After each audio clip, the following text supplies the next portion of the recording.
Today is also the disappearance day of one of the principal six Goswamis of Vrindavan, Srila Jiva Goswami. Jiva Goswami is very, very special. Srila Prabhupada said Gaudiya Vaishnavism is the highest philosophy and Jiva Goswami is the greatest philosopher. And the best part of Jiva Goswami is not only the greatest philosopher but greatest devotee also. And wonderful service mood, attitude. So we'll briefly discuss his pastimes also and then we'll enter the purport. So Jiva Goswami, okay, he himself in his, I think, one place he gives the genealogy table of his family. It's an amazing, interesting, fascinating story of his family. So Jiva Goswami is one of the six Goswamis of Vrindavan, principal six Goswamis.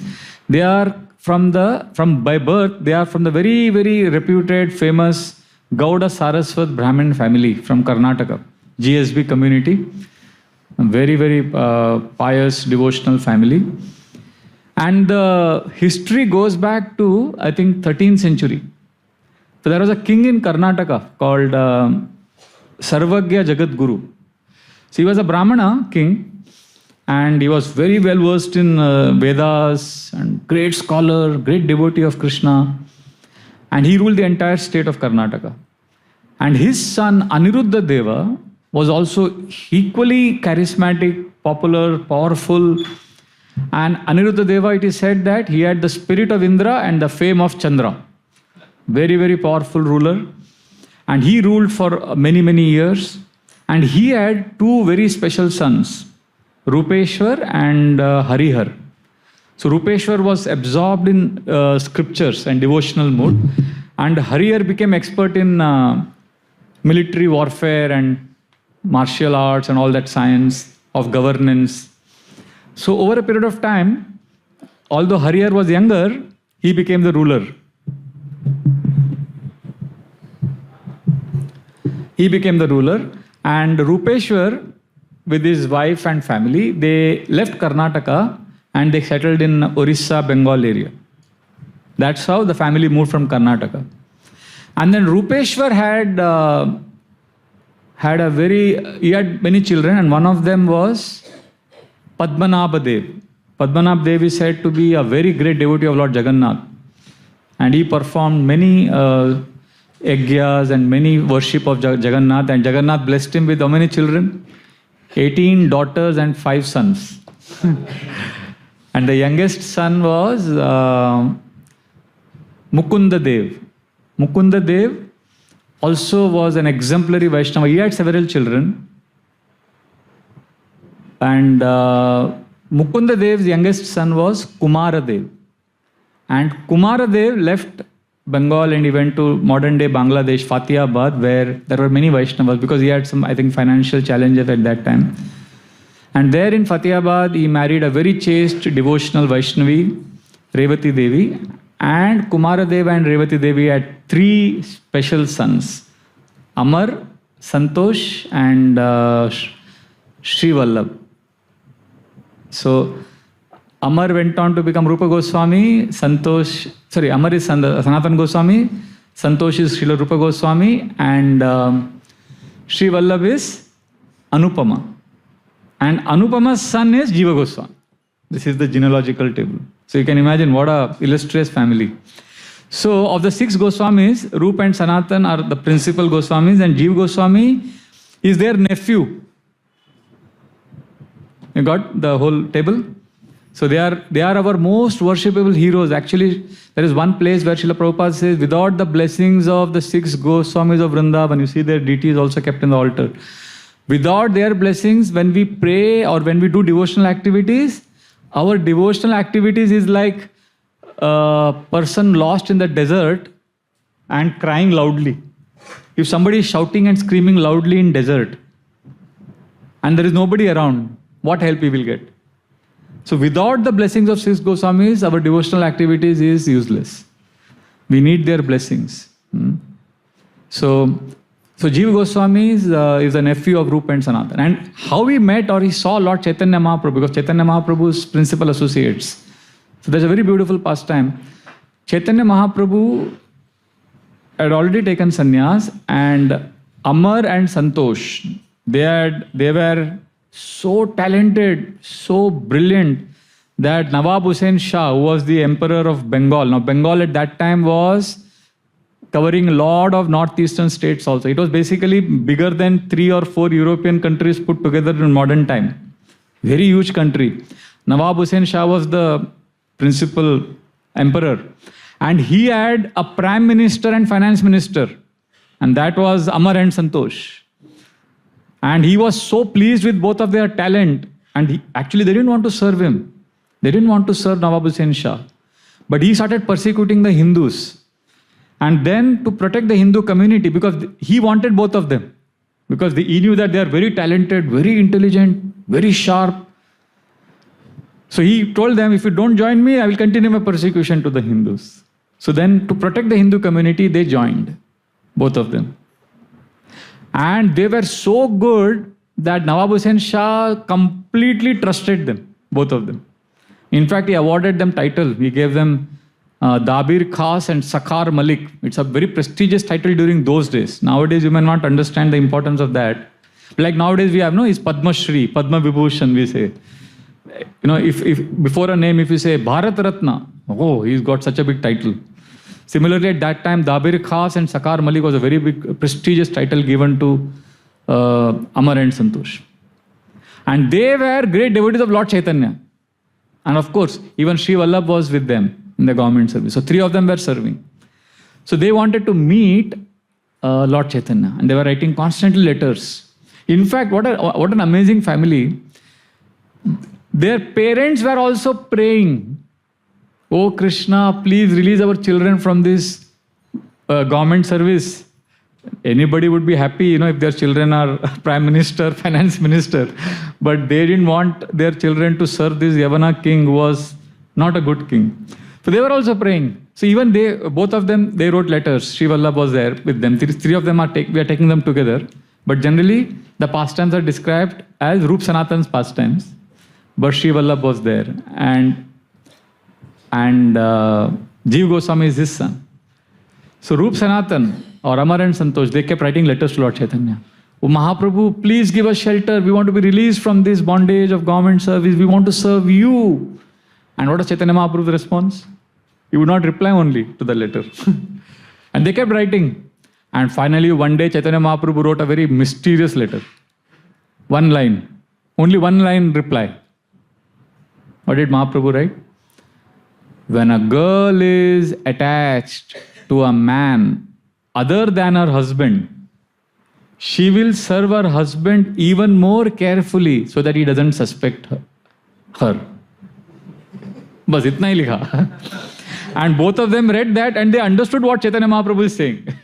They understood that Chaitanya Mahaprabhu is saying, continue to serve Nawab Hussain Shah quietly till the right time comes. Basically, समझने वाले को इशारा काफी है, समझ, indirect communication. So Mahaprabhu wrote that cryptic letter and they continued the service. And Mahaprabhu was going from, Jagannath Puri to, I think, he was going to Vrindavan. Now it is interesting, when he was going to Vrindavan, suddenly he took a detour. For no logical explanation, he went to Ramkeli, the capital of Nawab Hussain Shah, where Amar and Santosh were staying. Now everybody was like, whoever was a Chaitanya Mahaprabhu, they're wondering why Chaitanya Mahaprabhu is going that side. They didn't know Chaitanya Mahaprabhu was going there because he wanted to meet these 3 special personalities. So when he came there at Ramkeli, Amar, Santosh and Sri Vallabh, they met Lord Chaitanya. But they were so humble, they didn't meet directly Lord Chaitanya. They went first to Nityanand Prabhu and Haridas Thakur, servant of servant. They went like that. And then they got audience of Lord Chaitanya. And they presented themselves as very, very fallen, very insignificant. They begged for mercy. Please give us blessings. Please accept us. That was the first time they met. And there Lord Chaitanya Mahaprabhu said something very beautiful. There's a series of verses where Lord Chaitanya, Shuni Mahaprabhu kahe, Shuno Dabir Khas, Tumi Dui Bhai Mora Puratan Das. Oh, Dabir Ka, Sakar Malik, get up, listen to me. You are my very, very old servants. Today I give you initiation. And what initiation names he gave? Aji hoite duar naam Rup Sanatan. Dainya chada tomar dainya phate mora man. He's telling them that from today onwards, your name will be Rup, Goswami, Rupa, and Sanatan. And Dainya chad, because they were very humble. See, when we take initiation, the Guru looks straight into our eyes. Those of you who have taken initiation, you tremble in front of Guru. And the Guru wants to see whether I will be humble. So we say, after our vows, we say, and I aspire to be humbly serving the servant of servants. ऐसा करके हम बोलते हैं. I want to really be humble and servant. Then the Guru is happy. Okay, you want to be humble. You are humble. That humility Guru is seeing. But this is, I think, the only initiation, and the first and the last initiation in our parampara, where the person giving shelter initiation, Lord Chaitanya is telling Rup Sanatan, Dainya chad, give up your humility. Because your humility is breaking my heart. You are so humble. So you can imagine, Sanatana Goswami is also said to be exemplifying humility. So, and then Mahaprabhu glorified them. And then there are verses which says how everybody, Dui Janer Prabhur Kripa Deki Bhakta Gane Hari Hari Bole Sab Anandita Mane. Everybody, all the other devotees, they did not feel insecure. Arey, ye to new bhakta hai, abbe bhi aaye. And Mahaprabhu is glorifying them so much. Mahaprabhu is embracing them. No, the other devotees are also very happy to see these two new people who have just come, they are getting so much mercy of. And now Rup Sanatan did not think, see, we are so special. We got such intimate association of Lord Chaitanya. No, they Sabara charane dari pade dui bhai saba bole danya tumi paile gosai. They fell at the feet of all the Vaishnavas saying that no, don't glorify us. We are actually very, very fallen. We want your mercy also. So like that, this is a beautiful Vaishnava culture we get to see in this pastime. So like this, they met.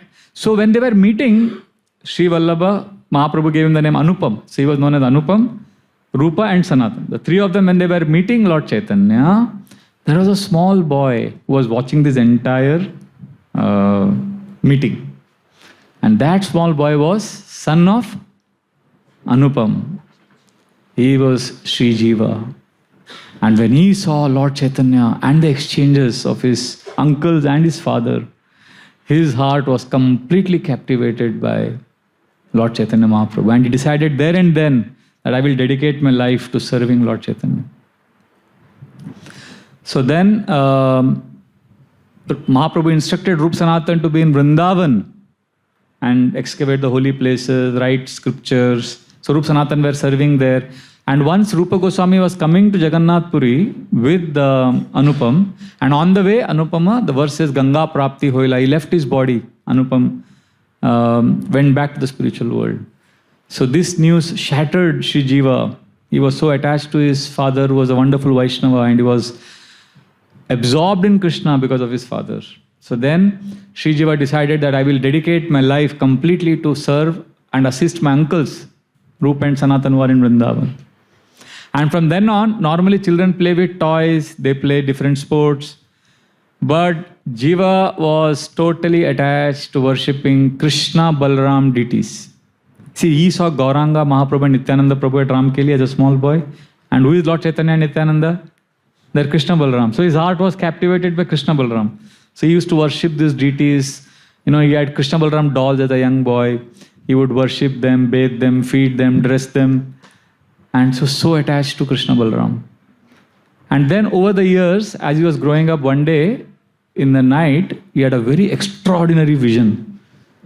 Krishna Balram appeared, they gave him this vision in their transcendental form. And Krishna Balram transformed into Lord Chaitanya and Lord Nityananda in his dream.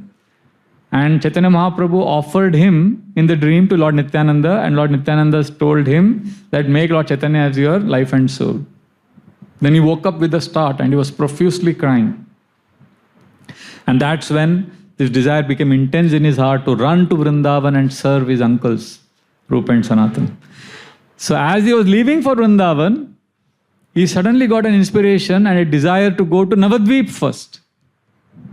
Because in Mayapur, Mahaprabhu had performed his pastime. So he came to Sridham Mayapur, and when he came, he inquired about Srivas Thakur's house, And he came to Srivas Thakur's house where Lord Nityananda was also staying. Lord Chaitanya Mahaprabhu had already left the world.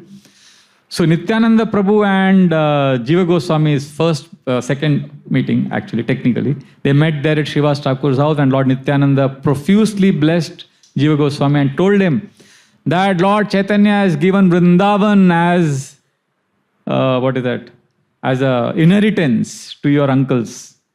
So you go there and assist them. But before you go to Vrindavan, so what Lord Nityananda did, Bhaktivinoda Thakur in his Navadvip Dhamma explains in great detail that Lord Nityananda took Jiva Goswami to all the holy 9 islands of Navadvip, and he did all parikrama of Navadvip Mandal. That was a very beautiful pastime and descriptions given by Bhaktivinoda Thakur. And after that, and Lord Nityananda also took Jiva Goswami to the house of Sachi Mata, where Vishnu Priya was also there. And Vamsivadan was there, who was assisting and serving Sachi Mata and Vishnu Priya. So they prepared nice prasadam for Jiva Goswami. And Jiva, after this amazing, spiritually uplifting Sangha, he went to Vrindavan. And when he came to Vrindavan, there was a very joyous welcome. All the Goswamis were waiting for him there. And he surrendered to Srila Sanatana Goswami because Sanatana Goswami was the senior most. And Sanatana Goswami, out of his humility, he told Jiva, no, I cannot give you shelter and initiation. You take shelter of Rupa Goswami, his younger brother. And Jiva Goswami took shelter of Rupa Goswami. And Rupa Goswami, what did he do? He engaged Jiva Goswami in menial service. Very important point. Before coming to Vrindavan, Lord Nityananda told Jiva Goswami that he first go to Banaras, Varanasi. And from Madhusudan Vachaspati, who was a disciple of Sarvam Bhattacharya, who was a very intimate associate of Lord Chaitanya, Nityananda Prabhu told him that you learn grammar, Sanskrit, everything deeply from Madhusudan Vachaspati, who was also a great devotee. From there you go to Vrindavan. So when he came as a 19-year-old, 20-year-old boy, that he just completed his teens, Jiva Goswami. So when he came to Vrindavan, there was this amazing welcome, and then now he was greatest scholar, because in Varanasi, Jiva Goswami's fame had spread everywhere. He was considered as the greatest scholar. But when he's in Vrindavan, with Srila Rupa Goswami and Sanatana Goswami and the other Goswamis, he is rendering menial service in the mood of servant of servant. So he would make, like Srila Rupa Goswami was worshipping Radha Govind deity. So Rupa Goswami is also writing a lot of scriptures. So during those times to write, they had to write on palm leaves. So those palm leaves had to be, prepared in a certain way. They had to be dried. So Jiva Goswami would do all that menial seva. He would clean the deity worship paraphernalia for Rupa Goswami. He would make garlands, he would be cooking. And this is how he attracted lot of blessings and mercy of Rupa and Sanatana. This menial service. Actually, if you see, our entire process of Gaudiya Vaishnavism is, we may learn scripture very deeply, but the mood is to serve. That is why if you see last Sunday, we had an amazing, Saturday we had Pushyabhishek. Sunday morning, Maharaj, His Holiness Radhanath Swami Maharaj was giving, here only he was giving class. And he began the class, in the middle of the class and end of the class. The whole class was in this mood of servant of servant. He said, last night we had such a big festival. Everybody enjoyed flower petals, showering and dancing, kirtan, Pushyabhishek. But do you see even one single flower petal now? He was asking. The chandeliers, can you see? Because there are some devotees who were doing such amazing seva. Immediately after the festival, they were absorbed in seva, cleaning. So Maharaj noticed that. And he said a very profound statement. He said, we were seeing the deities being bathed with the flowers. And now the curtain, at that time, the curtain was closed. So Maharaj said, now the curtain is closed. So you may be thinking, now the Lord is not, we can't see the Lord. But please know, even when the altar is closed, the Lord is seeing. So after all of you went away in the night, Pushyabhishek festival was over, the altar was closed, but Radha Gopinath was looking at all these devotees who were cleaning, who were removing the all the flower petals. So like that, Maharaj was appreciating so much. So Jiva Goswami is a great scholar. He knew everything. He knew the Bhagavatam very well. But he was doing this menial seva and he attracted the blessings of Rupa and Sanatana. In fact, I remember last Sunday, Maharaj was glorifying Devanand Pandit. That Devanand Pandit is a great Vaishnava. But before Mahaprabhu accepted him, there was a pastime where Devanand Pandit was also guilty of the offense that happened to Srivas Thakur. So Maharaj was saying, Devanand Pandit knew everything about Srimad Bhagavatam. And his disciples, students also knew everything about Bhagavatam except the purpose of Bhagavatam, which is to be servant of devotees. So like that, very beautifully Maharaj emphasized this mood. So this is our parampara. So Jiva Goswami is embodying this. And Rupa Goswami was so happy, pleased with the Jiva Goswami's service that Rupa Goswami himself personally carved the beautiful deity of Radha Damodar. And he gifted this, he gave this as a blessing to Jiva Goswami. And then Jiva Goswami would serve Radha Damodar. And Radha Damodar and Jiva Goswami would have many pastimes. Sometimes Radha Damodar would call Jiva Goswami and say, and play flute for him. And he would hear Radha Damodar playing flute. And he would worship Radha Damodar personally. And there's an amazing pastime which we should remember on Jiva Goswami's disappearance day especially. Is one day, one very big scholar named Rupa Narayan came to Vrindavan. He was always going with this certificate. Anybody he would debate, he would defeat that person. And that person had to sign a Vijaya Patra certificate saying that I have been defeated by Rupa Narayan. So Rupa Narayan was a conquering Pandit, debater. So he came to Vrindavan and he heard that the greatest Vaishnavas, who were the greatest devotees there, Rupa Goswami and Sanatan Goswami. So he went to them and said, I want to have a debate. And if you defeat me, then you are the greatest scholars. And if you lose to me, then you have to sign this certificate that you have been defeated by Rupa Narayan. And what was Rupa Sanatan's response? They said, we are insignificant. What glories you heard about us is all exaggerated. We are not so, we don't know all this. You are only great. So he said, if you agree that I am great, then sign this certificate. So Rupa Sanatan had nothing. See, they didn't want any name, fame. See, nowadays what is happening now? Nowadays we are living in 21st century where popularity and fame is the driving force. Every day we put so many photographs on Instagram or Facebook. We want likes. We are always looking at approval of the world. But when somebody is deeply connected to Krishna, for him fame is just, it is coming and going. He doesn't take it seriously. See, I know some devotees who are very popular on social media. They have millions of followers. And when I spoke to them, they said, all of them share this. They say, Prabhuji, we are convinced that, see, every one of us, we have something unique which we can serve Krishna with. All of us have worth, right? All of us have something to serve Krishna and devotees. We all have some worth. So, social media is a platform where we share what we have, the worth that we have. But unfortunately, what is happening now, for many people, social media has become the platform to get worth. There is a very big difference between these two. You understand what I'm saying? Like, okay, you have something special, you have, and you are sharing that in the social media as a service. That is what all the devotees I know who are very popular on social media, they are doing.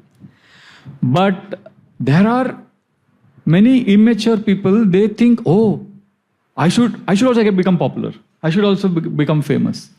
This is very dangerous because this fame is very, very, very insignificant. Even if you become the most famous person, you still will be dissatisfied. That has got nothing to do with love. Being loved and being popular are two different things. So Rupa and Sanatan didn't want any fame of this world. They were happy with Krishna. So they told Rupa Narayan that, we'll sign the certificate. They happily signed the certificate. What an amazing pastime. They didn't want anything. See, even if you become famous, I was recently reading something on Virat Kohli has 265 million followers. That's a big number, no? 265 million followers. And Ronaldo was asked, do you know Virat Kohli? And he said, what? What is he? He doesn't know Virat Kohli. So then he had to be told he is from India. Acha, he didn't know. Then if it is a cricket player, he didn't know. Then he was shown photograph. I know him. Because photograph is there everywhere. So then that's how he came to know. In 2014, Maria Shaparova, she was a very famous tennis player that time. She was asked, you know about Sachin Tendulkar? He is god of cricket. Bharat Ratna, the greatest celebrity sport. And she said, who is Sachin Tendulkar? She didn't know. So that time, very big trending on social media was all Indians were asking, who is Maria Shaparova? They wanted to take revenge. So they were all very upset that she doesn't know this. But I'm just trying to say that we are talking about all sports personalities only here. It's in the same field, but they don't know. the people who are so popular. Let's like in India, many people may not know who is Bill Gates or who is Justin Bieber. We may not know. So the popularity and fame we are seeking is so insignificant. So Rup Sanatan wanted a deep relationship with Krishna. So they happily signed a certificate. So he was very happy. As he was going, he learned, Hare, both of them to signed easily, but I have heard that they have a nephew, Jiva Goswami, and he's very young. And he's already very popular. And he's very powerful, very big scholar. So I should defeat him also. Otherwise, he'll grow up and he'll become undefeatable afterwards. Now only I will go and catch him.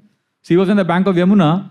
So he went and told Jiva Goswami that, so I am Rup Narayan. I have this certificate. So if you get defeated by me, sign this certificate or debate with me. Anyway, and Jiva Goswami was also not interested in debating with him. But what did Rup Narayan say? I have anyway defeated your uncles, Rupa Goswami and Sanatan Goswami. They have accepted defeat. See, they have signed here.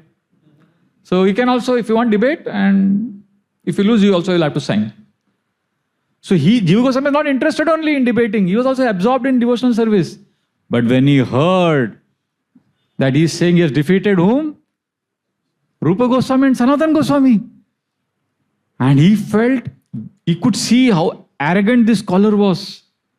So he said, I accept your challenge. Why did Jiva Goswami accept the challenge?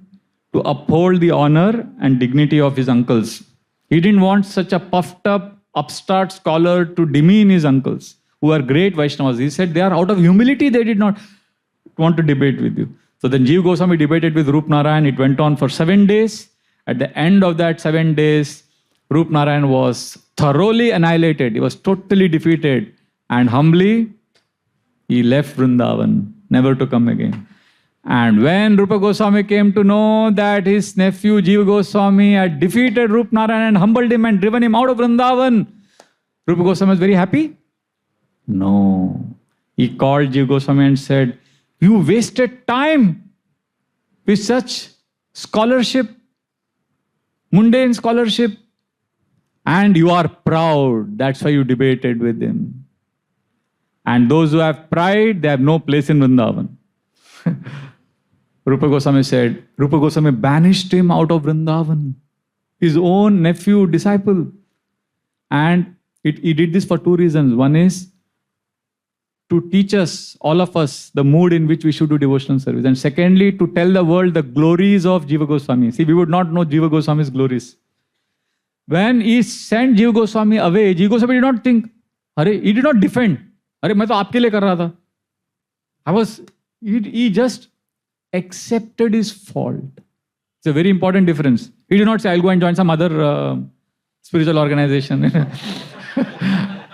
What is this? This is, you are not understanding me. No, he felt very sad that I am so proud. And then Jiva Goswami left. He went outside Mathura. There he was doing devotional service, chanting whole day and night, doing tapasya, in repentance that he had offended his guru. That was his mood. See, that is the point I'm saying, humility. Look at the scholarship. See, either you are a great scholar or you are very humble. You have to have both. That is Jiva Goswami. Unparalleled humility and unparalleled scholarship. So then Sanatana Goswami one day called Rupa Goswami and said, Rupa Goswami, I think you are forgetting Chaitanya Mahaprabhu's 3 most important instructions. Everybody knows what are the 3 instructions Mahaprabhu gave? Mahaprabhu said, Vaishnav Seva means what? Service to Vaishnavas. Second, Namaruchi, chanting of the holy names. And third, Jiva Daya means compassion to living entities. So Rupa Goswami said, what are the 3? I have not forgotten the 3 instructions. So then Sanatana Goswami said, what are those 3? So then Rupa Goswami said, Vaishnav Seva, Namaruchi. Third, Jiva Daya. So when Rupa Goswami said, Jiva Daya, he understood the double meaning there. Sanatana Goswami was saying, are you compassionate to Jiva, your own nephew, disciple? And then Rupa Goswami, it was an epiphany for him. He immediately got up, he went to Mathura, he picked up Jiva Goswami, embraced him and brought him back to Vrindavan. And then Jiva Goswami continued to serve. And another time, Sri Vallabhacharya, who was actually Chaitanya Mahaprabhu's equal and senior to Rup Sanatan, and he came to Vrindavan, and Rupa Goswami was writing Bhakti Rasamrita Sindhu, I think. He was writing Bhakti Rasamrita Sindhu, and he wanted some help editing. So then Vallabhacharya was a senior Vaishnava, and he was reading it. So then Rupa Goswami said, can you help me edit this properly? So he said, okay, I will go through some technical corrections are there. Typical writing mein hota hai. So he took that, and when Vallabhacharya was going, he met Jiva Goswami. So they were talking. So then Vallabhacharya said, your uncle, Rupa Goswami, has given me this Bhakti Rasamrita Sindhu manuscript, and he has asked me to make some corrections. Technical, there are some... Actually, there is no fault in your uncle's composition. Rupa Goswami is perfect. It is just that there is a better understanding, better way of writing certain things. So this is, I'm going to do the editing. So very humbly, Jiva Goswami said, very humbly, he said, no, actually what Srila Rupa Goswami is writing is actually perfect if you see it from another way. So then he gave a other understanding. And he pointed out how the original manuscript which Rupa Goswami has composed is actually correct. So he showed him, nahi, ye technically change karne ka zarurat nahi hai. Ye to aisa hai. And then Vallabhacharya said, yeah, perfect. You are right. Oh, I overlooked this. So Vallabhacharya was very grateful to Jiva Goswami, who very humbly pointed out how his spiritual master's original composition was perfect.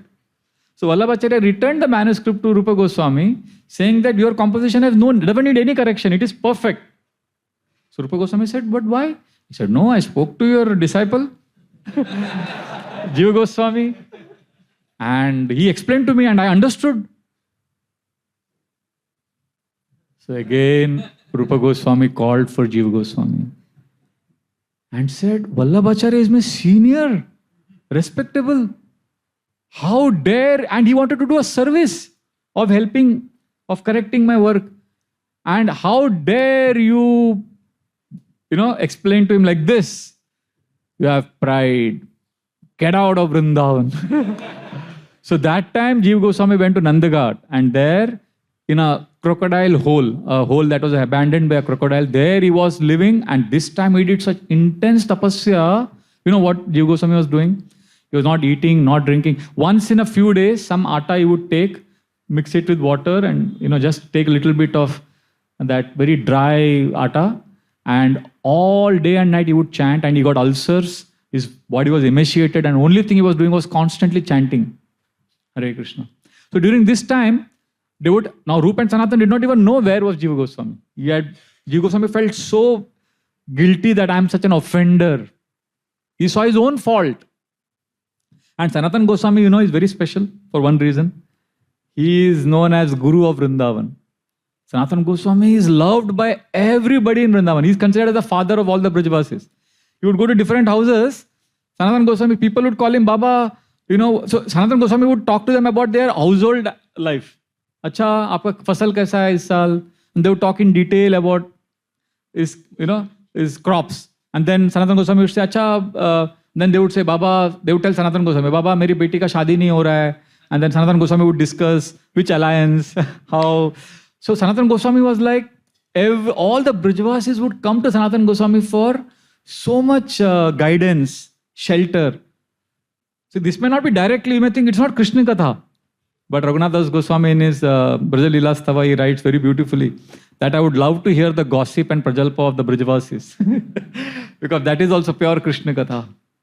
So Sanatan Goswami was very, very dear. So when he was traveling, and Sanatan Goswami is very austere. So when he was at Nandaghat, so the Brajavasis told him, we have one Babaji here.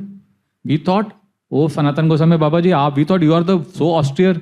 But there is one Babaji here who is also very, very austere. And they described what he is doing, how he is crying and how he is chanting. So when he heard, Sanatan Goswami understood this is Jiva Goswami. He ran, he embraced him and brought him, and the Rupa Goswami came. And then they lived happily ever after in Vrindavan. They were serving there. So Jiva Goswami would serve Radha Damodar, would assist Rup Sanatan. And after Rup Sanatan left this world, Jiva Goswami became the main leader of all the Vaishnavas in Vrindavan. And was respected by everyone for his scholarship, for his humility. And Janva Devi, she wrote to him saying that the books of all the Goswamis and all our Vaishnava books should be treasured and preserved. So he had 3 very special students. All of you know this? First was Shyamananda Pandit. Shyamananda Pandit was actually Dukhi Krishnadas. He was a disciple of Hridaya Chaitanya. He was his student. Also, Srinivas Acharya, who was a disciple of Gopal Bhatta Goswami, also studying under Jiva Goswami. And there was one more. Narottam Das Thakur, who was a disciple of Loknath Goswami. So these three were very specially chosen by Jiva Goswami as a party. They would take all the books of the Goswamis to Bengal, get it, distribute them, copy them, make them copies and all of that. And then that's another pastime. So Jiva Goswami was so influential, so very, very important Vaishnava in our Gaudiya Parampara. In fact, today also in Banaras, there's an entire department, Banaras Hindu University, there's a whole department to study only Jiva Goswami's books. He has composed original 4 lakh Sanskrit verses, more than 25 books, and is like unbelievable, and such humility, such devotion. And Radha Damodar temple is where Srila Prabhupada stayed for 6 years to write the first canto of Bhagavatam, which he took to America. So he would be there there is Samadhi of Rupa Goswami there, Samadhi of Jiva Goswami there. So he was in that presence of this amazing Vaishnavas, their blessings. Srila Prabhupada also distributed Krishna consciousness all over the world. Shri Jiva Goswami Prabhupada ki jai.